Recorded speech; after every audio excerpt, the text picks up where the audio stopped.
এজন্য সবাই সাবধান হবেন। নামাজের মধ্যে 13টা ফরজ আছে। এই 13টা ফরজ থেকে একটা ফরজ যদি আপনার ছুটে যায়, আপনার নামাজ বাতিল হয়ে যায়।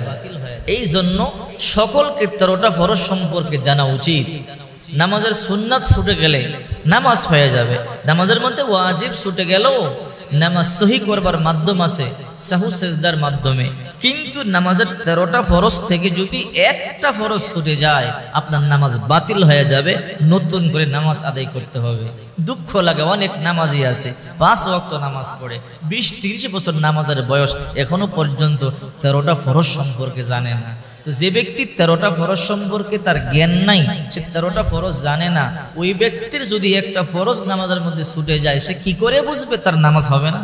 এই জন্য সকলকেই 13টা ফরজ সম্পর্কে জানা উচিত। নামাজের বাহিরে 7 ফরজ, নামাজের ভিতরে আছে 6টা ফরজ। নামাজের বাহিরে যে 7টা ফরজ আছে, 1 নাম্বার শরীর পাক। আপনার পুরো শরীরটা পবিত্র হতে হবে। যদি আপনার শরীরের মধ্যে নাপাকি থাকে, আপনার যদি নাপাকি থাকে তাহলে আপনার নামাজ হবে না। 2 নাম্বার কাপড় পাক। আপনি যেই কাপড়টা পরেছেন এই কাপড়টা আপনার পাক হতে হবে। রাসূল বলেন, মানুষ তারা বিআশরাতি দারাহিম ফিহি দিরহাম হারাম লাম ইয়াকবালিল্লাহু সালাতাহু। যে ব্যক্তি 10 দিরহাম দিয়ে কাপড় খরিদ করলো, এর মধ্যে 1 টাকা হারাম আছে, আর ওই কাপড় দিয়ে সালাত আদায় করলে ওই সালাত আল্লাহ কোনদিন কবুল করবে না। এই জন্য হারাম টাকা দিয়ে কাপড় কিনে নামাজ পড়বেন না। 1 নাম্বার শরীর পাক, 2 নাম্বার কাপড় পাক, 3 নাম্বার জায়গা পাক। যেই জায়গায় নামাজটা আপনি আদায় করবেন ওই জায়গাটা অবশ্যই পবিত্র হতে হবে। শরীর পাক, কাপড় পাক, নামাজের জায়গা পাক। 4 নাম্বার সতর ঢাকা, সতরটা ঢেকে নামাজ আদায় করতে হবে। এরপরে 5 নাম্বার কেবলামুখী হওয়া, পশ্চিম দিকে ফিরে নামাজ আদায় করতে হবে। 6 নাম্বার ওয়াক্ত মতো নামাজ পড়া। আপনি আসরের সময় জোহরের নামাজ পড়বেন না, জোহরের সময় আসরের নামাজ পড়বেন না, নামাজের ওয়াক্ত মতো নামাজ আদায় করবেন। 7 নাম্বার নামাজের নিয়ত করা। যে নামাজ আপনি আদায় করবেন অবশ্যই সেই নামাজের নিয়ত আপনাকে করতে হবে। এই হলো নামাজের বাহিরে 7 ফরজ। আবারও বলছি, শরীর পাক, কাপড় পাক, নামাজের জায়গা পাক, সতর ডাকা, কেবলামুখী হওয়া, ওয়াক্ত মতো নামাজ পড়া, নামাজের নিয়ত করা। এই হলো নামাজের বাহিরে 7 ফরজ। নামাজের ভিতরে 6টা ফরজ আছে। তাকবীরে তাহরিমা বলে, আল্লাহু আকবার, এটাকে তাকবীরে তাহরিমা বলে। প্রথম যে আল্লাহু আকবার নামাজে বলতো এটা ফরজ, ওইটা না বললে আপনার নামাজ হবে না।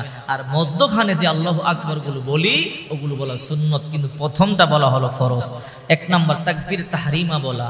এরপরে খাড়া হয়ে নামাজ পড়া। রাসূল করিম সাল্লাল্লাহু আলাইহি সাল্লাম বলেন, খাড়া হয়ে নামাজ পড়া ফরজ। তবে হ্যাঁ, যারা খাড়া হয়ে নামাজ পড়তে পারেন না তারা বসে পড়বেন। যারা খাড়া হয়ে নামাজ পড়বার যোগ্য, ইচ্ছে করে বসে নামাজ পড়ে, ফরজ তরক করলে নামাজ হবে না।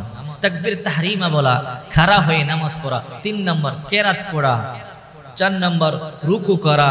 5 নাম্বার সেজদা করা। 6 নাম্বার আখেরি বৈঠক, শেষ বৈঠক।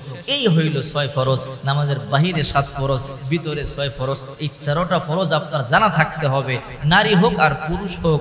যদি 13টা ফরজ থেকে কোনোভাবে একটা ফরজ নষ্ট হয়ে যায়, একটা ফরজ ছুটে যায়, তাহলে আপনার নামাজ বাতিল হয়ে যাবে। ওই নামাজ আপনার মুখের মধ্যে ছুঁড়ে মারা হবে। এই জন্য বিশ্বনবী মুহাম্মদুর রাসূলুল্লাহ সাল্লাল্লাহু আলাইহি ওয়াসাল্লাম বলেন, সাল্লু রাআইতুমুনি কামা ইউসাল্লি। তোমরা এমনি ভাবে নামাজ আদায় করো যেমনি ভাবে তোমরা আমাকে নামাজ আদায় করতে দেখেছো। মন করে নামাজ আদায় করলে হবে না। কেউ যদি মনে করে ফজরের 2 রাকাত ফরজ, আমি একটু বাড়ায় 4 রাকাত বানায়া পড়ি, 3 রাকাত বাড়ায়া পড়ি, না না, পড়া যাবে না, হবে না।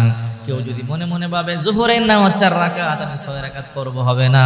কেউ যদি মনে মনে চিন্তা করে আসরের নামাজ 4 রাকাত, আমি 6 রাকাত পড়ব, হবে না। আল্লাহ যা বিধান দিয়েছে তাই আপনাকে আদায় করতে হবে। এই জন্য সাবধান। নামাজের জন্য শর্ত হলো কাপড় পাক, শরীর পাক। নামাজের গোশত পাক হতে হবে, দেহের গোশত পাক হতে হবে, রক্ত পাক হতে হবে। শুধু বাহ্যিক দৃষ্টিতে পবিত্র, কিন্তু ভিতরে আপনার নাপাক, নামাজ হবে না। ভিতরে নাপাক মানে আল্লাহ হাবিব বলেন, লা ইয়াদখুলুল জান্নাতা জাসাদুন গুদিয়া বিল হারাম। হারাম দেহ, হারাম রক্ত, হারাম গোশত জান্নাতের মধ্যে যাবে না। আপনার দেহের মধ্যে গোশত আছে 60 কেজি, 1 টুকরা গোশত হারাম। দেহের মধ্যে রক্ত আছে 6 লিটার, 1 ফুটা রক্ত হারাম। ওই গোশত, ওই রক্ত আল্লাহর তৈরি জান্নাতের মধ্যে ঢুকবে না। হারাম খাবেন, আবার নামাজও আদায় করবেন, ওই নামাজ কোনোদিন আল্লাহর দরবারে যাবে না।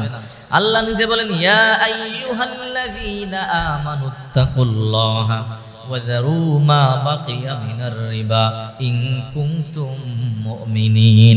সূরা বাকারা 278 নম্বর আয়াত।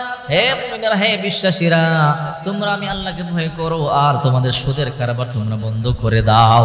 সুদের কারবার যদি বন্ধ না করো, ফা ইল্লাম তাফআলু ফাআযানু বিহারবিন মিনাল্লাহি ওয়া রাসূলি, তোমরা আল্লাহ আর রাসূলের সাথে জিহাদের জন্য প্রস্তুত হয়ে যাও।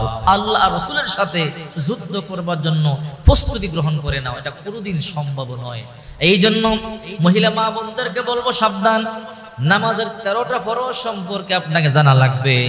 যে ব্যক্তি 13টা ফরজ সম্পর্কে না জানবে, ওই ব্যক্তি নামাজের মধ্যে ভুল হলেও বলতে পারবে না।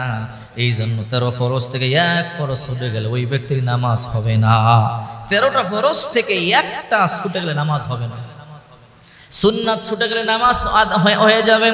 নামাজের মধ্যে ফরজ যদি ওয়াজিব ছুটে যায় নামাজ হয়ে যাবে। সাউ সিজদা দিলে কিন্তু ফরজ ছুটে গেলে নামাজ আদায় হবে না।